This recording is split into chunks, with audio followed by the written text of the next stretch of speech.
அமர்ந்து கொள்ளுங்கள். வாருங்கள், வேதத்தை எடுத்துக்கொள்ளுவோம். சங்கீதம் 40வது அதிகாரத்தை திருப்பிக் கொள்ளுங்கள். ஆண்டவர் ஒவ்வொரு நாளும் நம்மோடு கூட பேசுகிற கர்த்தராக இருக்கிறார். நீங்கள் விசுவாசிக்கிறீங்களா? எங்க ஆண்டவர் பேச போறாரு? எப்பொழுதுமே நம்ம கேட்குறோம், ஒன்றுமே நடக்க மாட்டேங்குது, இருந்தால் ஒன்றுமே நடக்காது. ஹல்லேலூயா. எங்கே ஆண்டவர் அவர் என்கிட்டலாம் ஒன்றும் செய்ய மாட்டார் அப்படின்னு சொன்னால் ஒன்றுமே செய்ய மாட்டார். ஏசாயா புஸ்தகத்தில் 55வது அதிகாரத்தில் ஆண்டவருடைய வாயிலிருந்து புறப்பட்டு வருகிற ஒவ்வொரு வசனங்களும் அது வெறுமையாக திரும்பாது, அதனுடைய கிரியைகளை செய்துவிட்டு திரும்புமா அப்படின்னு ஏசாயா எழுதி வைத்திருக்கிறார். விசுவாசிக்கிறீங்களா? இந்த வார்த்தைகளை நான் விசுவாசிக்கிறேன். ஆண்டோடைய வார்த்தை ஒரு நாளும் வெறுமையாக ஆகாது, அது தரையில் கூட விழாது. ஆண்டோடைய வார்த்தை என்றைக்கும் ஜீவனுள்ளது என்று வசனம் சொல்லுகிறது.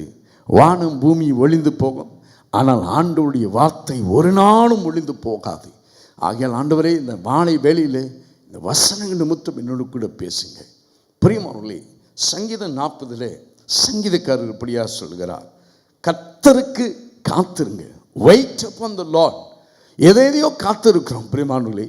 சாப்பாடுக்கு காத்திருக்கிறோம் பிரியமானவர்களே, பஸ்ஸுக்கு காத்திருக்கிறோம், நிறைய காரியங்களுக்கு நம்ம காத்திருக்கிறோம், நல்லது நடக்கணும்னு காத்திருக்கிறோம். ஆனால் கர்த்தருக்கு காத்திருக்கிறதுனால என்ன நன்மைகள் உண்டு? இன்னைக்கு தாவீது ராஜா சொல்லுகிறார், கர்த்தருக்கு நான் காத்திருக்கும் பொழுது என்ன நடக்குது? கர்த்தருக்கு காத்திருக்கிறதுனா என்னது? அப்படியே ஆண்டவருக்காக வெயிட் பண்ணுறேன் அப்படின்னு காத்திருக்கிறதா? இல்லை அவருடைய சமூகத்தில் அவரை தேடுவதா? இல்லை அவரை அறிவதா? எதுதான் கர்த்தருக்கு காத்திருக்கிறது? இப்போ நம்ம மாலை வேளையில் ஆராதனைக்கு வந்திருக்கல. ஆகையால் இங்கே நம்ம என்ன செய்கிறோம்? ஆண்டவருக்காக நான் காத்திருக்கிறேன். ஹல்லேலூயா. என்னத்துக்கு காத்திருக்கிறோம்? அவருடைய வசனங்களை தியானிக்கும் பொழுது நான் புத்திக்கு எட்டாத ஒரு தேவ சமாதானம் எனக்கு கிடைக்குது. அறிவில்லை, தெரியாமல் இருக்கிறேன், என் கண்கள் திறக்கப்படுகிறது. ஆண்டவர் வசனத்தை அனுப்பி நம்மை அழிவின் பாதையிலிருந்து தப்பி வைக்கிற கர்த்தராக இருக்கிறார். அது மட்டுமல்ல, நம்மை குணமாக்குகிற கர்த்தர் என்று சொல்லி சங்கீதம் புஸ்தகத்தில் சொல்லப்படுகிறது. வாசிக்க கேட்போம் பிரியமானவர்களே. சங்கீதம் 40 என்னதான் ராஜா சொல்றாருன்னு வாசிக்க கேட்போம். வாசிங்கள். கர்த்தருக்காக பொறுமையுடன் காத்திருந்தேன். அவர் என்னிடமாய் சாய்ந்து என் கூப்பிடுதலை கேட்டார். எத்தனை பேரை நம்ம கூப்பிடுறோம்? சில பேர் நம்ம மதிக்கவே மாட்டாங்க அப்படின்னு சொல்லலாம். நான் சொல்கிற காரியங்களெல்லாம் யாரும் கேட்க நேரம் இல்லை. ஆனால் நான் கர்த்தருக்கு காத்திருக்கும் பொழுது அவர் என் பக்கமாக திரும்புகிறார். ஹல்லேலூயா. அது வரைக்கும் நம்ம என்ன செய்ய வேண்டும்? கர்த்தருக்காக காத்திருக்கணும். எப்படி? சில நேரத்தில் பொறுமையை இழந்துடுறோம், சில நேரத்தில் ஜெபத்தை விட்டுடுறோம், சில நேரத்தில் ஆண்டவர்கிட்ட பின்வாங்கி போகிறோம். மிஞ்சி போனால் சண்டே தான் என்னால் வேதத்தை எடுத்து சுமந்து படிக்க முடியுது, சண்டே தான் என்னால் ஆராதனை செய்ய முடியுது. மற்ற நாட்கள்லாம் ஆண்டவரை தேடுகிறதும் அவருக்கு காத்திருக்கிறதும் என் வாழ்க்கையில் இல்லை. ஒருவேளை அப்படி இருந்தால் கர்த்தருக்கு காத்திருக்கும் பொழுது பிரியமானவர்களே என்ன நடக்கிறது? If you try that you wait upon the Lord, நீங்க ஆண்டவருக்காக காத்திருக்கிற ஒரு அனுபவம் இருக்கிறதா? இங்க ஒரு 2 ஹவர் நம்ம காத்திருக்கிறோம். ஆனால் வாழ்நாளில் ஒவ்வொரு வாழ்க்கையின் பிரயாணத்தில் எவ்வளவு நேரம் ஆண்டவருக்கு நம்ம காத்திருக்கிறோங்க? வாசிக்க கேட்போம். 2வது அவர் சொல்றார், 2வது வசனத்தில் சங்கீதக்காரன் இப்படியாக சொல்கிறார், பயங்கரமான குழியிலும் உளையான சேற்றிலும் இருந்து என்னை தூக்கி எடுத்து என் கால்களை கன்மலையின் மேல் நிறுத்தி என் அடிகளை உறுதிப்படுத்தி ஆண்டவர் அடிகளை உறுதிப்படுத்துகிறார். எங்கிருந்து அவர் தூக்கி எடுக்கிறார்? ஒரு ரட்சிப்பு வர்ற வரைக்கும் ஏதோ ஒரு பாதையில் நான் சிக்கி விழுந்து கிடக்கிறேன், ஏதோ ஒரு காரணத்தினால பிரியமானவர்களே நம்ம சோர்ந்து போகிறோம். வாழ்க்கையில் பல அடிகள் விடுகிறது, பல சோதனைகளை நம்ம சந்திக்கிறோம், பிரச்சனைகளை சந்திக்கிறோம். இதிலிருந்து தூக்கி எழும்புறதுக்கு நம்மளுக்கு சொந்த பலன் பத்தாது. ஹல்லேலூயா. நம்மளுக்கு என்ன வேணும்? தேவனுடைய பலன் வேணும், தேவனுடைய ரட்சிப்பு வேணும். இந்த தேவனுக்கு காத்திருக்கிறதுனால, பிரியமானவர்களே, அநேகர் சொல்றாங்க தேவருக்கு காத்திருக்கிறதுனால. வாசிக்க கேட்போம் புலம்பல்ல வேத வசனங்களில் சில வசனங்கள் குறிப்பிடப்பட்டு இருக்கிறது. இந்த காத்திருக்கிறது, காத்திருக்கிறது என்ன? இந்த காத்திருக்கிறது வாசிக்க கேட்போம். புலம்பல் 3வது அதிகாரம் 25வது வசனத்தில், லெமெண்டேஷன் சாப்டர் 3 verse 25. தமக்கு காத்திருக்கிறவர்களுக்கும் தம்மை தேடுகிற ஆத்துமாவுக்கும் கர்த்தர் நல்லவரா இருக்கிறார். அவருக்கு காத்திருக்கிறாங்க பாருங்க. ஆண்டவர் எனக்கு பதில் தரும் வரைக்க, ஆண்டவர் என் பக்கமா திரும்பும் வரைக்க, ஆண்டவர் என்னை தொடும் வரைக்க, அந்த பிரசனத்தை உணரும் விட நான் செயல்பட மாட்டேன். அப்படி அவருடைய பிரசனம் அபிஷேகம் இல்லாமல் செயல்பட்டால் ஒன்றும் நடக்காது. நம்ம என்ன செய்வோம்? சொந்த சுயத்தில் செயல்படுவோம். சொந்த காரியத்தில் நம்ம என்ன செய்வோம்? ஞானத்தில் நடக்க ஆரம்பிப்போம்.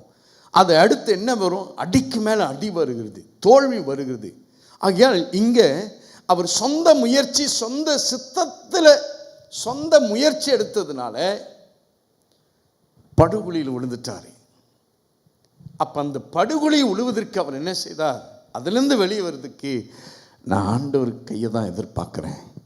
அவர் தான் எனக்கு ரட்சிப்பு கொடுக்க முடியும். இல்லைன்னா நம்மளால் பாவத்திலிருந்து யாரும் மீட்ட முடியாது. அல்லேலூயா. சத்துருவின் பிடியிலிருந்தும் பிரியமான சாபத்திலிருந்தும் ஆண்டவர் நம்மை விடுவிக்க முடியாது. ஆண்டவருடைய பலனும் ஆண்டவருடைய கிருபையும் ஆண்டவருடைய வல்லமை அபிஷேகம் எனக்கு வேண்டும். நாளுக்கு நாள் தாவீது விருத்தி அடைந்தார். நாளுக்கு நாள் தாவீது பலன் கொண்டு வந்ததுக்கு காரணம் என்ன? ஆண்டவருடைய சமூகத்தில் காத்திருக்கிறதுனால அவரால் நிறைய யுத்தங்கள் செய்ய முடிந்தது. சங்கீதம் 37 42 வரைக்கும் காத்திருக்கிறதுனால அந்த வசனத்தை நீங்கள் அடிக்கடி பார்க்கலாம். அந்த 37 42 வரை. Psalms 37:7 வாசிங்களேன். 37:7 வாசிங்க. அதில் சங்கீதக்காரர் எழுதியிருக்கார். என்ன எழுதியிருக்கிறார்? கர்த்தரை நோக்கி அமர்ந்து அவருக்கு காத்திரு காரிய சித்தி உள்ளவன் மேலும் தீவினைகளை செய்கிற மனுஷன் மேலும் எரிச்சலாகாதே. ஐயோ, எனக்கு அவன் அப்படி செய்துட்டான், இப்படி காரியங்கள் செஞ்சுட்டாங்க, அதனால என்னால் பொறுக்க முடியல. இங்க சங்கீதக்காரர் அதெல்லாம் நீங்க பார்க்காதீங்க, கர்த்தருக்கு மட்டும் காத்திருங்கப்பா. அதில் எழுதியிருப்பார், கொஞ்ச நாள் துன்மார்க்கர்கள் எதிரிகள் இருப்பாங்க, அப்போ கொஞ்ச நாள் பார்த்தா காணாம போயிடுவாங்க. ஆகையால் அதை பற்றி நீங்கள் கவலைப்படாதீங்க, கர்த்தருக்கு மட்டும் அவரை நோக்கி பார்த்துருங்க. இந்த சங்கீதம் 38:15 கூட சொல்றாரு. வாசிக்க கேட்போம். Psalms 38:15. கர்த்தாவே உமக்கு காத்திருக்கிறேன் என் தேவனாகிய ஆண்டவரே நீர் மறு உத்தரவு கொடுப்பீர். கர்த்தருக்கு அவர் மறு உத்தரவு கொடுக்கிற வரைக்கும் இந்த ராஜாக்கள் ஏன் நம்ம காரியத்தில் அவங்க யுத்தத்தில் ரொம்ப டாப்ல ஜெயமா இருந்ததுக்கு காரணம் என்ன தெரியுங்களா? ஆண்டவர் சொல்லுகிற வரைக்கும் I will never move. அல்லேலூயா. நம்ம சில வேளையில் ரொம்ப சொந்தமாக செயல்பட்டுருவோம்ல, ஐயோ கொஞ்ச நாள் காத்திருக்கிறேன், அதுக்கு எங்கிட்ட ஒன்றும் இருக்குல்லையே. சில நேரத்தில் நம்ம என்ன செய்வோம்? எல்லாம் தேவ சித்தம். நம்ம ஒன்று நினைப்போம், அது நடக்கிறது போல இருக்கும், ஆண்டோடைய சித்தமாக இருக்கும்ல, அது ஆண்டோடைய சித்தம் போல இருக்கு, ஆண்டோட சித்தனால இதை நான் செய்கிறேன் அப்படின்னு நம்மளே ஒரு சொந்த ஒரு கன்க்ளூஷன் எடுத்துக்குவோம். என்னது? ஒரு முடிவை நம்மளே செஞ்சுக்குவோம். ஆனால் ஆண்டவர் செய்யும் வரையில் காத்திருக்க சொல்றாரு ராஜா. காத்திருக்க வேண்டும். இந்த காத்திருக்கிறதுனால நல்லா கவனிங்க என்ன நடக்குது. இந்த காத்திருக்கிறதுனால நீங்கள் அன்னாடும் நம்ம என்ன செய்வோம்? ஆண்டவருக்கு இங்கே ஞாயிற்றுக்கிழமை காத்திருக்கிறோம், புதன்கிழமை காத்திருக்கிறோம். மற்ற நாளில் காத்திருக்குங்களா? நம்ம என்ன தெரியுமா செய்வோம்? பர்சனல் லைஃப்பில் நம்ம ப்ரேயரில் என்ன செய்வோம்? நம்ம ஜெபிப்போம். ஜெபிக்கிறதுனால நம்ம ஒவ்வொரு பிரச்சனைகளை சொல்லுவோம், ஒவ்வொரு காரியத்தை நம்ம செய்யணும். ஆண்டவரே எனக்கு இந்த பிரச்சனை இருக்குது, இந்த காரியங்கள் இருக்குது. இதை தான் நம்ம என்ன சொல்கிறோம்? ஆண்டவர்கிட்ட பெட்டிஷனை போல் அடுக்கி வைக்கணும். ஆனால் ஆண்டவரை பேச விட்றோமா? ஆண்டவர் நீங்கள் பேசுங்க என்று சொல்லி நான் மௌனமாய் காத்திருக்கிறேன். Until I hear the voice of God, until I feel அது வரைக்கும் நம்மளால இருக்க முடியாது. ஆமென், ஸ்தோத்திரம், ஆமீன் சொல்லிட்டு கிளம்பிடுவோம். ஆனால் மௌனமாக ஆண்டவருடைய சமூகத்தில் காத்திருக்கோமா? ஆண்டவரே நீங்கள் என் கூட பேசுங்க. உடனே ஒரு ஃபோன் வரும். என்ன செய்வோம்? கொஞ்சம் 5 நிமிஷம் டைம் கொடுங்க ஆண்டவரே, இதோ வந்துடுறேன் அப்படின்னு ஃபோன் எடுத்துகிட்டு போயிடுவோம். அதுக்கு அங்கிட்டு இந்த ப்ரேயர் அறைக்கே வரமாட்டோம். அப்புறம் கீழே போனால் அங்கே இங்கே இதெல்லாம் ஞாபகம்லாம் வரும். ஆகையால் தாவீது சங்கீதக்காரன் அப்படியாக சொல்கிறார், கர்த்தருக்கு அமைதியாக காத்திருக்கணும், அவசரப்படாதபடிக்கு எனக்கு இது செய்யணும் ஆண்டவரே, இது நடக்கணும், இது நடக்கலைன்னா நான் நாளைக்கு சர்ச்சுக்கு வர மாட்டேன், இது நடக்கலைன்னா நான் உங்கள் கூட பேச மாட்டேன், இது நடக்கலைன்னா நான் ப்ரேயரே பண்ண மாட்டேன். அல்லேலூயா. அப்படி நம்ம செய்வோம் இல்லை. அவர் சொன்னார், அமைதியாக ஒரு ஸ்தோத்திர பாடலை பாடிக்கொண்டு, ஆண்டவரே ஏன் சுயசத்தத்திற்கு ஏன் விருப்பத்திற்கு நான் இடம் கொடுக்காதபடிக்கு உங்கள் மகத்துவங்களை சொல்லி நான் துதித்து கொண்டே இருப்பேன். உங்களிடத்திலிருந்து ஒரு பதில் வரணும், தொடுதல் வரணும், அபிஷேகம். ஆண்டவரே நாளுக்கு நாள், நல்லா கவனிங்க, நாளுக்கு நாள் நம்ம புதுப்பித்து கொள்ள வேண்டும். ஆமென். இந்த நாட்களில் வாழுகிற இந்த நாட்கள் உலக வாழ்க்கையில் பிரியமானவர்களே, நாளுக்கு நாள் தேவ சமூகத்தில் நம்ம புதுப்பிக்கிறது நல்லது. ஆகையால் கர்த்தருக்கு காத்திருக்கிறதுனால வாசிக்க கேட்போம் பிரியமானவர்களே. கலாத்தியர் 5:16-18 வாசிக்க கேட்போம். கர்த்தருக்கு காத்திருக்கிறதுனால என்ன நடக்கும்? இதாங்க ரகசியம். வாசியுங்கள். கர்த்தருக்கு காத்திருக்கிறதுனால கலாத்தியர் 5:16 ஆவியானவர் இப்படி சொல்றாரு, வாசியுங்கள். பின்னும் நான் சொல்லுகிறது என்னவென்றால் ஆவிக்கேற்றபடி நடந்து கொள்ளுங்கள். அப்பொழுது மாம்ச இச்சைன்னு ஒன்று இருக்கு மனுஷனுக்கு. அப்ப கர்த்தருக்கு காத்திருக்கும் பொழுது இந்த மாம்சம் நம்மளை ஆளுகை செய்யாதபடிக்கு ஆவியானவர் நம்மை ஆளுகை செய்வார். ஆவிக்கு நம்ம இடம் கொடுக்கிறதுனால ஆண்டவருக்கு சமூகத்தில் சில வேளையில் நம்ம வாழ்க்கையில் மேற்கொள்ளாதவர்களாய் போயிடுறோம். நம்ம ஆண்டவர் மேலே குறை சொல்கிறோம். ஆண்டவரே உங்களை தேடினே, ஜெபித்தனே, இவ்வளவு நாள் வந்தனே, ஒன்றுமே நடக்கல, எல்லாம் வேஸ்ட் என்று சொல்லுகிறோம். ஆனால் என்ன நடக்கிறது பிரியமானவர்களே? நம்முடைய செல்ஃப், இந்த மாம்சத்துக்கு நம்ம ரொம்ப இடம் கொடுக்கறதுனால கர்த்தருக்காக காத்திருக்க முடியல. அப்போ கர்த்தருக்காக காத்திருக்கும் பொழுது என்ன நடக்கிறது? மாம்சம் சாக வேண்டும், ஆவி உயிர் பெற வேண்டும். வாசிங்க, அடுத்தது வாசியுங்கள். 17 மாம்சம் ஆவிக்கு விரோதமாகவும் ஆவி மாம்சத்துக்கு விரோதமாகவும் இச்சிக்கிறது. நீங்கள் செய்ய வேண்டும் என்று நீங்க ஒரு காரியத்தை செய்யலாம்னு நினைப்பீங்க, அது செய்யாதபடிக்கு எது தெரியுமா தடை செய்கிறது? மாம்சம். ஒரு மைண்டு சொல்லும், வேணாம், விட்டுரு, நீ பாவம் செய்துட்ட, உன்னால வாய்க்க முடியாது, உன்னால ஜெயம் கொள்ள முடியாது, நீ சாக போற, நீ சீக்கிரம், உனக்கு இந்த சீக்கிரம் நல்லாவாது, நீ இப்படி செய்ததுனால நீ இன்னும் படுவ அப்படின்னு சொல்லி இந்த மாம்சம் பலவீனப்பட்டு கொண்டே இருக்கும். பாருங்க, ஆதாம் ஏவாளுங்க அந்த தோட்டத்தில் ஆண்டவர் சொன்னார், ஆதாம்கிட்ட நேராக போய் சொன்னார், ஆதாமி இந்த கனியை நீ புசிக்க கூடாது அப்படின்னு சொல்லிட்டாரு. ஆதாம் சரி ஆண்டவரை நான் புசிக்க மாட்டேன். ஆனால் ஏவாள் என்ன செய்தாங்க? ஏவாள் ஒவ்வொரு நாளும் அந்த கனியை பார்த்து, இது நல்லா இருக்குல்ல, இது அழகா இருக்குல்ல, இது எனக்கு வேண்டும், ஐயோ இதை புசித்தா நல்லா இருக்குல்ல, சத்ருவானன் சொன்னல, என்ன சொன்னா, இதை நீ புசித்தார் தேவர்களை போல இருப்பீங்க. ஆண்டவரா சொன்னார் இது புசிக்க கூடாதுன்னு இல்லை, you can eat the fruit அப்படின்னு சொன்னாங்க, இதை நீங்க சாப்பிடலாம். இதை அப்ப ஒவ்வொரு நாளும் மைண்டில் என்ன வந்துச்சு? இச்சை வந்துச்சு. என்னது? அந்த பழத்தை எப்படியாச்சும் சாப்பிடணும், இந்த பழம் எனக்கு வேண்டும், இது நல்லா பார்க்கறதுக்கு அருமையா இருக்கு அப்படின்னு சொல்ல சொல்ல சத்ரு பூந்து ஆசையை மூட்டுறதுனால கனியை பறித்து கொண்டார்கள். எது வேலை செஞ்சிச்சு? மாம்சம் வேலை செஞ்சிச்சு. ஆவி ஒரு பக்கத்து சொல்லும், ஆண்டவர் சொன்னார்ல வேண்டாம், ஆண்டவர் சொன்னார்ல வேண்டாம் அப்படின்னு சொல்லும். அப்ப இங்க கர்த்தருக்கு நான் காத்திருக்கிறதுனால என்ன நடக்குது நான் சொல்றேன். நீங்க வேண்டாம் வேண்டாம் முடியாது ஐயோ அப்படின்று மாம்சம் இவ்வளவு நாள் போராடி கொண்டு இருக்கிறதுல ஆவி நமக்கு என்ன செய்யும்? உயிர்ப்பிக்கும். என்னது? வாசிக்க கேட்போம். வாசிங்க. அந்த வசனம் என்ன சொல்லுகிறது? வாசிங்க. அதே ஆவியினால் நடத்தப்படுவீர்களானால் நீங்கள் நியாயப்பிரமாணத்திற்கு கீழ்ப்பட்டவர்கள் அல்ல. மாம்சத்தின் கிரியைகள் வெளியரங்கமாய் இருக்கின்றன. வெளியரங்கமாய் இருக்கிறது. அவையாவன, அது யாவனன்னு பவுல் சொல்கிறாரு. இந்த கர்த்தருக்கு காத்திருக்காதனால சில மாம்ச காரியங்கள் இருக்கிறது. கலாத்தியர் சொல்றாரு, இந்த மாம்சம் தான் நம்மளுக்கு வேலை செஞ்சுக்கிட்டே இருக்கும். என்ன மாம்சம்? வாசிக்க கேட்போம். விபசாரம், வேசித்தனம், அசுத்தம், காமவிகாரம், விக்கிரகாராதனை, பில்லிசூனியம், பகைகள், விரோதங்கள், வைராக்கியங்கள், கோபங்கள், சண்டைகள், பிரிவினைகள், மார்க்கபேதங்கள், பொறாமைகள், கொலைகள், வெறிகள், களியாட்டுகள் முதலானவைகளே. கெட்டது தான் ரொம்ப லிஸ்ட் போட்டிருக்காங்க பார்த்தீங்களா? அப்போ என்றைக்குமே மனுஷனுக்கு நெகட்டிவ் தான் உடனே வேலை செய்யும். பட்டாரம் வந்துடும் நெகட்டிவ்.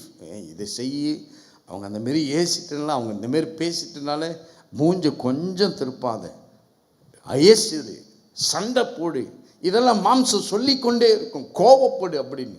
ஆனால் ஆவி கனி பார்த்துருக்குறீங்களா? அப்போ கர்த்தருக்காக காத்திருக்கும் பொழுது பிரியமானவர்களே, ஆவி என்ன செய்யும்? உயிர்ப்பையும். தாவீது நிறைய இடத்துல சங்கீதம் 119 ஆண்டவரே என்னை உயிர்ப்பீங்க, நான் செத்து போயிருக்கிறேன்.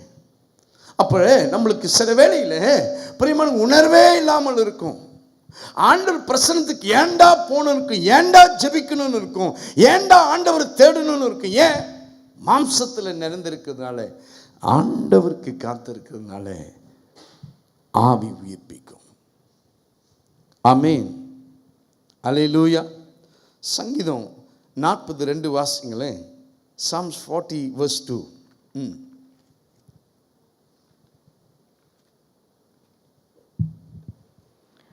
பயங்கரமான குழியிலும் உளையான சேற்றிலும் இருந்து என்னை தூக்கி எடுத்து என் கால்களை கன்மலையின் மேல் நிறுத்தி, நம்ம நிற்க வேண்டிய இடத்துல நிற்க வைக்கிறது நம்முடைய ஆண்டவர் மட்டும்தான். ஹல்லேலூயா. நம்மளே நினைச்சாலும் நிற்க முடியாது. அப்போ ஆண்டவருக்கு காத்திருக்கும் பொழுது ஆண்டவர் எனக்கு ரட்சிப்பை தராரு. அவர் கை கொடுக்கிறாரு. நான் எழுந்திருச்சு நிற்கிறதுக்கு ஆண்டவர் சமூகத்தில் காத்திருக்கணும். அல்லேலூயா. ஏன்னா சில வேளையில் நம்ம சொந்த சுயத்தில் செயல்பட்டுருவோம். 1 சாமுவேல் chapter 13, 1 சாமுவேல் 13வது அதிகாரத்தில் பிரியமானவர்களே, சவுல் 7 நாள் காத்திருப்பார், 8வது நாள் காத்திருக்க முடியாது.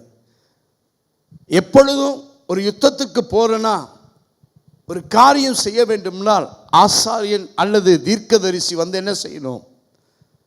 அந்த பலிபீடத்தை என்ன செய்யணும்? அவங்க தான் அந்த பலியை போட்டு என்ன செய்வாங்க? ஆண்டவருடைய சமூகத்தில் ஜெபம் செய்வார்கள். இந்த 7வது நாள் வரைக்கும் இந்த சவுல் காத்திருந்தார். வாசிக்க கேட்போம் பிரியமானவர்களே, வாசிங்க.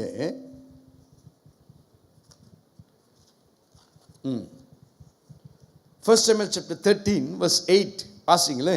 அவன் தனக்கு சாமுவேல் குறித்த காலத்தின்படி 7 நாள் மட்டும் காத்திருந்தான். சாமுவேல் கில்காலுக்கு வரல. ஜனங்கள் அவனை விட்டு சிதறி பாருங்க, சில நேரத்துல எல்லாம் ஜனங்கள் எல்லாம் விட்டு போயிட்டாங்க. அப்பொழுது அடுத்தது சர்வாங்க தகன பலியையும் சமாதான பலிகளும் என்னிடத்தில் கொண்டு வாருங்கள். சவுலுனால பொறுக்க முடியல, காத்திருக்க முடியல. அவர் என்ன செய்ய வேண்டும்? சொந்த சுயத்தில் செயல்பட்டார். யாரையாவது நிக்கட்டும், நான் செய்யட்டும் அப்படின்னு சொல்லி அவர் துணிந்து போய் இந்த பலிகளை செஞ்சாரு. வாசிங்க, 10 வாசிப்போம். அவன் சர்வாங்கட தகன பலியை இட்டு முடிக்கிற போது இதோ சாமுவேல் வந்தான். சாமுவேல் வந்துட்டாரு. சவுல் அவனை சந்தித்து வந்தனம் செய்ய அவனுக்கு எதிர்கொண்டு போனான். அப்புறம் நீ செய்தது என்ன என்று சாமுவேல் கேட்டதற்கு சவுல், ஜனங்கள் என்னை விட்டு சிதறி போகிறதையும் குறித்த நாட்களின் திட்டத்திலே நீர் வராததையும். சில நேரத்தில் சூழ்நிலை மோசமாக தான் இருக்கும், கலங்குற மாதிரி தான் இருக்கும். ஆனா கர்த்தருக்காக காத்திருக்க வேண்டும்னு கற்றுக்கொள்ள வேண்டும். இந்த சவுல் ஆண்டவருக்கு கீழ்ப்படிதல் இல்லாதபடிக்கு மீறினார். ஆண்டவர் அவனை விட்டு விலகிட்டார். ஆண்டவர் அபிஷேகத்தை எடுத்துட்டார். ஏன்னா கீழ்ப்படிதல் இல்லை, காத்திருக்க முடியல.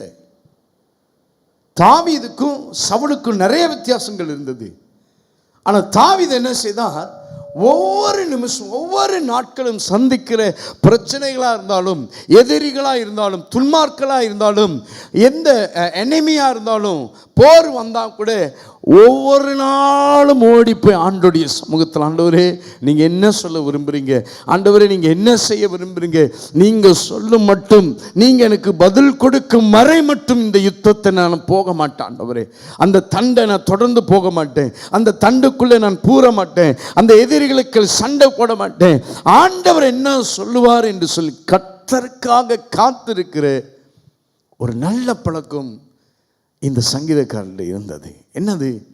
ஆண்டவர் சொல்லும் மட்டும் என் வாழ்க்கையில் எந்த தீர்மானத்தை நான் எடுக்க மாட்டேன். ஹல்லேலூயா. நீங்கள் ஆண்டவருடைய சமூகத்தில் காத்து பாருங்க, உங்களுடைய மாம்சங்கள் எல்லாம் சாகும், ஆவி உங்களுக்குள்ள உயிர் பெறும். உங்களுடைய சிந்தனைகள் ஒரே தீங்க மட்டும் யோசித்து கொண்டே இருக்கும். அது யாரு? ஆவியானவர், ஆண்டவர் அந்த சிந்தனையை மட்டும் கூர்மையாக்குவார்.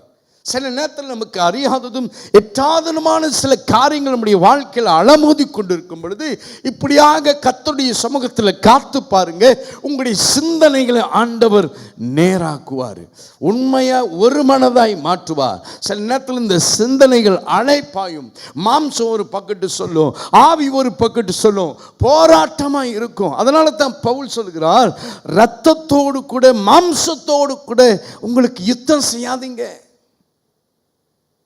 நீங்க செய்ய வேண்டிய யுத்தம் முழங்காலின் யுத்தம். ஆண்டவருக்கு மட்டும் காத்திருங்கள். வாசிக்க கேட்போம். Ephesian chapter 6,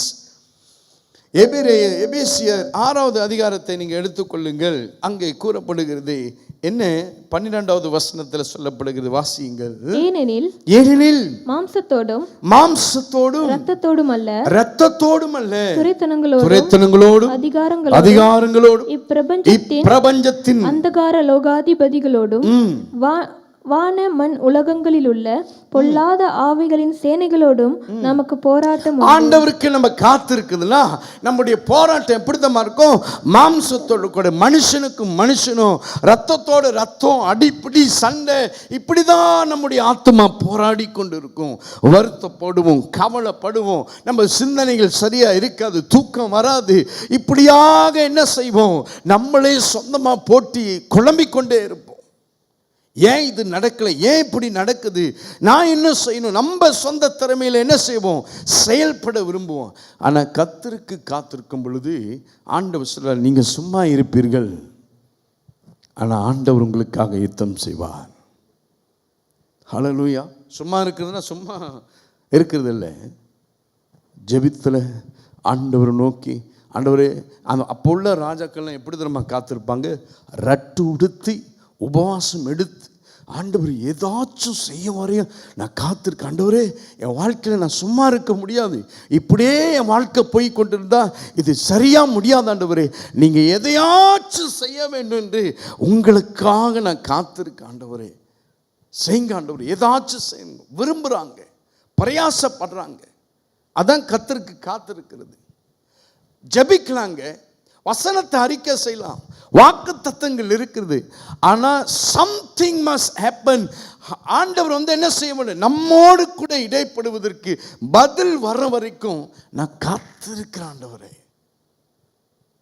something must happen. எனக்குள்ள ஏதாச்சும் ஒன்று நடக்கணும் ஆண்டவரே.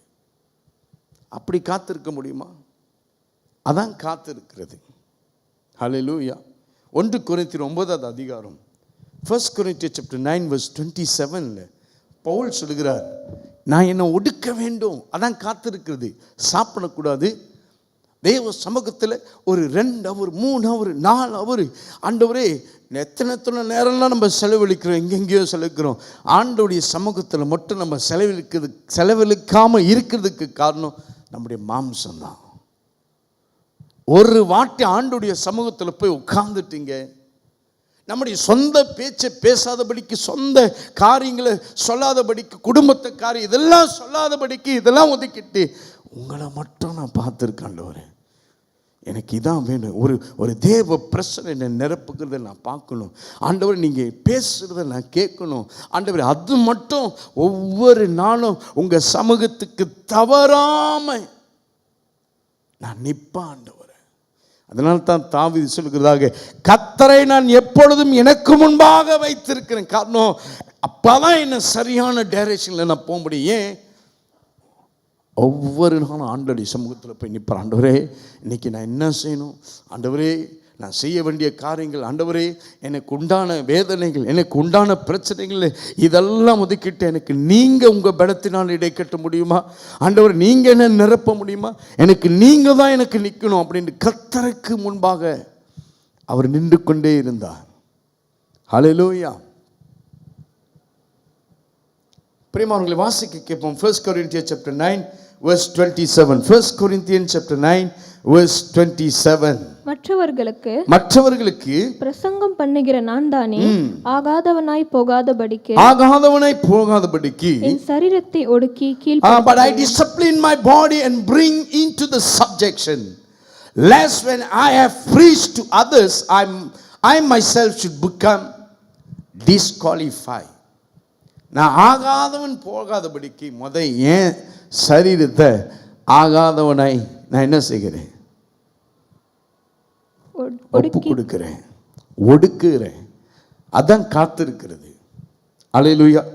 காத்திருக்கிறது பிரியமானவர்களே 2 விதமாய் ஆண்டவருடைய சமூகத்தில் காத்திருக்கிறது இருக்குது. அல்லேலூயா. வாசிக்க கேட்க ஐசையா chapter 40 verse 28 வாசிங்க. பூமியின் கடையாந்திரங்களை சிருஷ்டித்த கர்த்தராகிய அநாதி தேவன் சோர்ந்து போவதும் இல்லை, இளைப்படைவதும் இல்லை.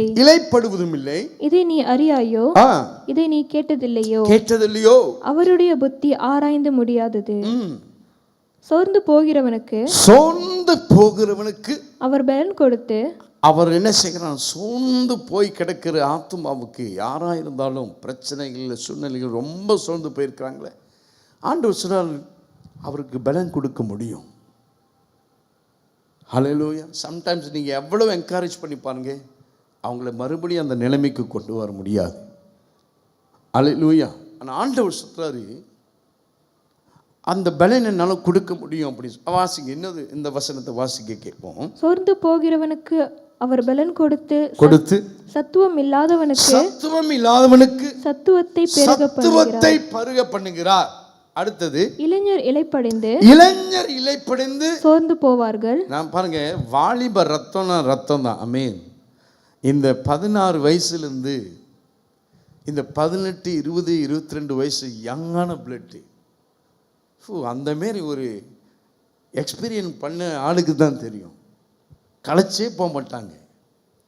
விடிய விடிய நீங்கள் முழிச்சிருந்தா கூட மக்கியானாலும் அவங்க என்னது விழித்திருந்து காத்திருப்பாங்க. தூக்கமே வராது. ஃபோனில் 24 மணி நேரம் இருக்க சொல்லுங்க, இருப்பாங்க. கண்ணே ரெட்டு கலர் ஆனா கூட அவங்களால நிற்கும். ஏன்னா யங் பிளட். அதே ஒரு 40, 50, 60 தாண்டுனா அந்த பாடி சிஸ்டம்னா என்ன செஞ்சிடும்? கொஞ்சம் இங்கே பிடிக்கும், அங்கே பிடிக்கும், கொஞ்சம் இங்கே வலிக்கும், அதெல்லாம் கொஞ்சம் வரும் பாருங்க. அந்த ரத்தத்துக்கும் யங் பிளட்டு கீழே விழுந்தா கூட எழுந்திரிச்சு நின்று நடப்பாங்க. ஆமேன். அப்படிப்பட்ட அதான் சொல்லுவாங்க, ஏய் யங் ரத்தம்டா, இந்த யங் ரத்தம், இந்த வாலிப துடிப்பு இருக்குல்ல, எதையும் செய்ய அவங்களால முடியும். ஆமேன். அந்த வாலிப ரத்தம் வேற. ஆனால் ஆண்டவர் சொல்றாரு, வாலிபர்கள் இளைஞர்கள் இளைப்பெடுந்து போவார்கள். That means they could fall, they can be weak. அவர்களால் சோல் அடைய முடியும், இடறி விழ முடியும், அவங்களால முடியும்னா. ஆனா இன்னொன்னு ஆண்டவர் சொல்ற வாசிக்க கேட்போம். ஆனால் கர்த்தருக்கு காத்திருக்கிற கையில உயர்த்தி சொல்லுங்க, கர்த்தருக்கு காத்திருக்கிறவர்கள் புது பலன் அடைந்து ஒரு புது பலன். ஹல்லேலூயா. வாலிபருக்கு உள்ள பலனை காட்டிலும் இளைஞருக்கு உள்ள பலனை காட்டிலும், ஆனால் கர்த்தருக்கு ஆண்டவருடைய சமூகத்தில் ஒவ்வொரு நாளும் மௌனமா ஆண்டவரை இன்னைக்கு நான் என்ன செய்யணும்னு நீங்க சொல்லும் வரைக்கும் நான் காத்திருக்கிறேன். உங்களுடைய பிரச்சனை என்ன நிரப்ப வேண்டும், இந்த நாளை நடத்த வேண்டும், இந்த பிரச்சனைகள் சூழ்நிலைகள் நான் சிக்கிக்கொள்ளாதபடிக்கு ஆண்டவரை உங்க சமூகத்தில் நான் ஒவ்வொரு நாள் காத்திருக்கிறதுனால He will renew your strength. ஆண்டவர் ஒவ்வொரு நாளும் என்ன செய்கிறார், அந்த அந்த அந்த வேகத்தை, அந்த தோட்டை, அந்த இருதயத்தை புதுப்பிக்கிறார். புது பலன் வருகிறது. நான் இது வரைக்கும் நான் இதை நினைச்சு பார்க்கலையே. எனக்குள்ளாக நமக்குள்ளாக எது வரும், ஆவியானவர் நாடுக வந்துடும். ஆவியானவர் செயல்பட ஆரம்பித்துவார். ஆவியானவர் நம்மோடு பேச. சில நேரத்தில் நம்ம செய்ய வேண்டிய காரியத்தை நமக்குள்ளாக வந்து ஆண்டவர் நடத்த, அதுதான் புது பலன். பயந்து கொண்டிருந்தவர்கள் இப்ப தைரியமாய் பிரசங்கம் பண்ண ஆரம்பிக்கிற. ஏன்? ஆவியானவர் ஆளுக வந்ததுனால. ஏன்? மேல் வீட்டறையில் அவ்வளவு நாள் காத்திருந்தாங்க. ஆண்டவரே எனக்கு ஒரு பலன் வேண்டும், ஆண்டவரே எனக்கு ஒரு அபிஷேகம், ஆண்டவரே எனக்கு ஒரு வழி நடத்துதல் வேண்டும், நீங்க எல்லாமே என்னால முடிவெடுக்க முடியாது என்று காத்திருந்தார்கள். Have you tried? நீங்க ஆண்டவருடைய சமூகத்தில் ட்ரை பண்ணி பார்த்துருக்கீங்களா? விழுந்து சாஷ்டாங்கமாய் விழுந்து ஆண்டவரை பணிந்து கொண்டிருக்கீங்களா? 2 கை காலை வச்சு அப்படியே ஆண்டவருடைய சமூகத்தில் விழுந்து, ஆண்டவரே இந்த 1/2 மணி நேரம், இந்த 1 ஹவர் உங்களுக்காக நான் காத்து. அப்படிப்பட்ட ஒரு அனுபவம் இருக்கா? வாழ்க்கையில நீங்கள் ஜெயிப்பீர்கள். ஆண்டவர் உங்களுக்கு புது பலனை தருவார். உங்க வியாதி உங்களை விட்டு போகும்.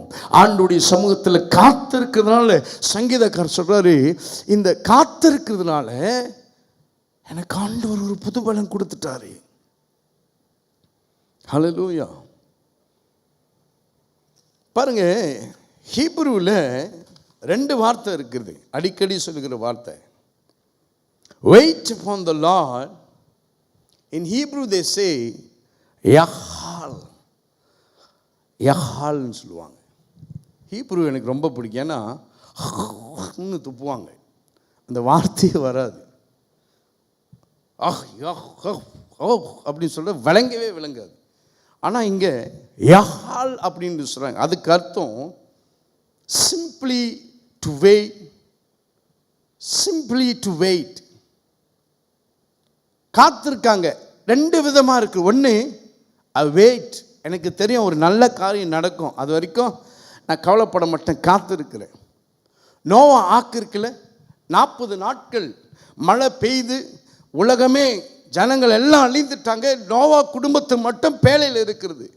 ஆனால் அந்த தண்ணி வத்தும் வர அவங்க என்ன செஞ்சுட்டு இருக்காங்க, காத்து கொண்டு இருந்தாங்க. அதான் யஹால் அப்படின்னு சொல்லுவாங்க. என் வாயில் வர மாட்டேங்குது அடுத்த வார்த்தை, காவா.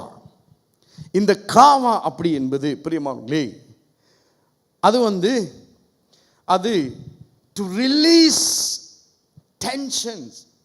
இந்த காவா என்பது அது ஒரு விதமான காத்திருக்கிறது. எப்படின்னா, இந்த ஒரு கித்தாவை இழுக்குறீங்க. இந்த கித்தாவை நல்லா பூல் பண்ணுங்க. பூல் பண்ணுற அது பட்டார்னு அப்படி ஒரு அருந்தும் தெரியுங்களா? என்னது, கையில் அட்டி போடும். அது எவ்வளோ பலம் கொண்டு இப்படி ஸ்ட்ரென்த்து அப்படியே இழுக்கிற போது பிச்சுக்கும். அது வரைக்கும் காத்திருப்பேன். அது என்னாச்சும் ஒன்று நடக்கிற வரைக்கும் அந்த நம்பிக்கையை நான் இறுக பிடித்து அது வரைக்கும் நான் காத்திருக்கேன். ஏதாச்சும் ஒன்று நடக்கணும், பிச்சுக்கணும், அது வரைக்கும் காவா காத்திருக்கிறேன். அந்த காத்திருக்கிறது வேற. யஹால் என்பது சிம்பிளி, அது ஏதாச்சும் நடக்கிற வரைக்கும் அது நடக்கும். வாசிக்க கேட்போம். சங்கீதம் 130 வாசிக்கல, 5 to 8 வரைக்கும் வாசிக்க கேட்போம். சங்கீதம் 130 5 to 8 வரை வாசிங்களேன். கர்த்தருக்கு காத்திருக்கிறேன். யகால், என் ஆத்துமா காத்திருக்கிறது. என் ஆத்துமா யகால் அப்படின்னா இந்த காத்திருக்கிறது, நான் காத்திருக்கிறேன். ஆமென். அடுத்தது அவருடைய அவருடைய வார்த்தையை நம்பி இருக்கிறேன். எனக்கு நம்பிக்கை இருக்குது, அது ஏதாச்சும் ஒன்று நடக்கும், ஆண்டவர் செய்வார். அடுத்தது வாசிக்க கேட்போம். எப்பொழுது விடியும் என்று. இந்த காத்திருக்கிறது வேற. எப்பொழுது விடியும் என்று விடிய காலத்திற்கு காத்திருக்கிற அது வரைக்கும் ஜாமக்காரரை போல விழித்துக்கிட்டே இருக்கிறேன். என்னாச்சும் ஒன்று நடக்கும். விடிய காலம் வரைக்கும் காத்திருக்கிறேன். ஆண்டவர் எதையாச்சும் செய்வாரு. யாக்கோபு ஆண்டவர் ஆசீர்வதிக்கவே மாட்டேன்னு சொல்லிட்டாரு.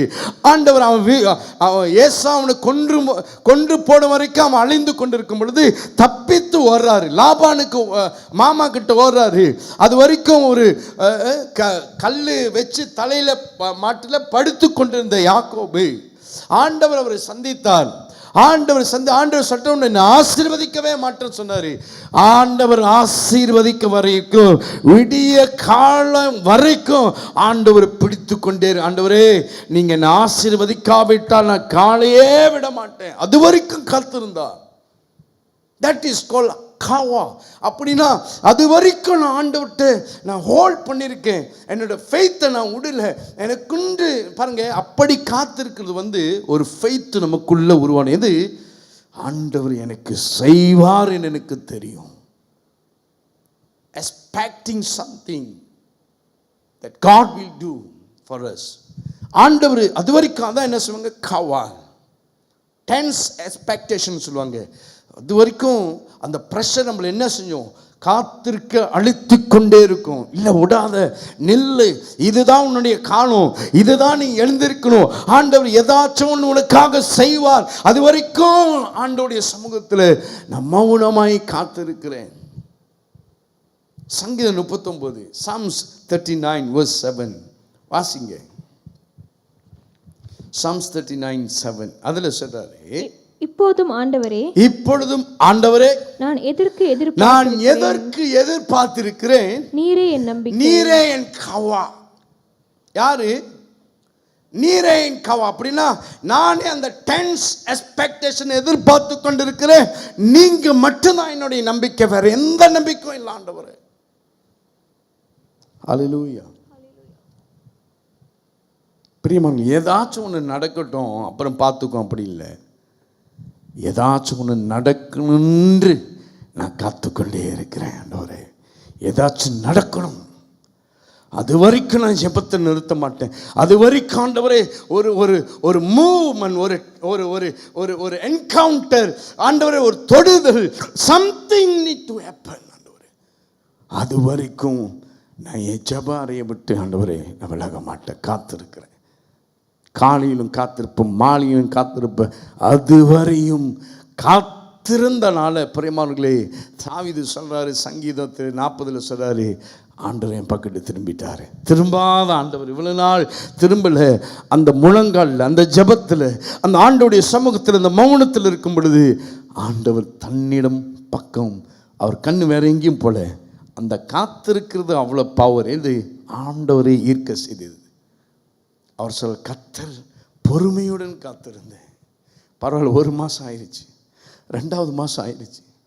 இந்த 3வது மாதத்தில் நான் ஆண்டவருக்கு என் ஜெபத்தை விடல, நான் காத்திருக்கிறேன். ஆண்டவர் உங்கள் பக்கமாக திரும்புவார். ஆண்டவர் உங்களுக்கு, நீங்கள் சும்மா இருப்பீங்க, ஆண்டவர் உங்களுக்காக அவர் என்ன செய்வார், யுத்தம் செய்வார். எழுந்து நின்று ஆண்டவருடைய சமூகத்தில், ஆண்டவரே, காத்திருக்கிறதுனால எனக்கு ஒரு புது பலனை கட்டளையிடுவீங்களா? இது வரைக்கும் நான் காத்திருக்கல, இது வரைக்கும் என்னுடைய சொந்த காரியத்தை நான் சொல்லி கொண்டு இருக்கிறேன். ஆனால் உங்கள் முன்பாக நான் மௌனமாக இருக்க ஆண்டவரே, காத்திருக்கிற ஆண்டவரே, காத்திருக்க எனக்கு ஒரு பொறுமையை தாங்க ஆண்டவரே, காத்திருக்க எனக்கு கற்றுத்தாங்க, எனக்கும் ஒரு புதிய அபிஷேகத்தை தாங்க. நாளுக்கு நான் ஆண்டவரே, நான் புது பலனில் ஆண்டவரே நிற்கணும். ஆண்டவரே, உங்களுக்கு விருப்பமானது செய்வதற்கு என் மாம்சம் ஒரு வேளை தடையாக இருந்தால், இந்த மாம்சம் விலகுவதற்கு உங்கள் சமூகத்தில் நான் காத்திருக்கிறேன். ஆண்டவரே, நான் காத்திருக்கிறதுல வெக்கப்பட போட மாட்டேன். ஹல்லேலூயா. என் ஆண்டவர் கைவிட மாட்டார். ஹல்லேலூயா. கரங்களை உயர்த்து. இது ஜெபிக்கிற நேரம் ஆண்டவரே, இது என் மைண்ட் செயல்படுகிற நேரம் இல்லை. நான் ஜெபிக்கும் பொழுது ஆண்டவர் எனக்கு ஒரு விசுவாசத்தை தாங்க. ஆண்டவர் நீங்கள் என்னோடு கூட இருக்கிறீங்க, என்னை கைவிடாத தேவன். என் மாம்சம் இவ்வளவு நேரம் பேசிக்கொண்டு இருக்கலாம் ஆண்டவரே, ஆனால் நான் கர்த்தரை மட்டும் நோக்கி பார்ப்பதற்கு எனக்கு ஒரு முகத்தை தாங்க. என் இருதயத்தில் ஏதாச்சும் நடக்கணும் ஆண்டவரே. என் வாழ்க்கையில் நடக்கிற வரைக்கும் உங்கள் சமூகத்தை நான் தேடி பார்க்குறேன் ஆண்டவரே. நான் ட்ரை பண்ணுறேன், ஆனால் எனக்கு உதவி செய்வீங்களா? என்னை பலப்படுத்துங்க ஆண்டவரே. இந்த காரியங்கள் எல்லாம் என்னை விட்டு விலக்குங்க என்று சொல்லி கையில் உயர்த்தி ஆண்டவருக்கு சொல்லுவோம்.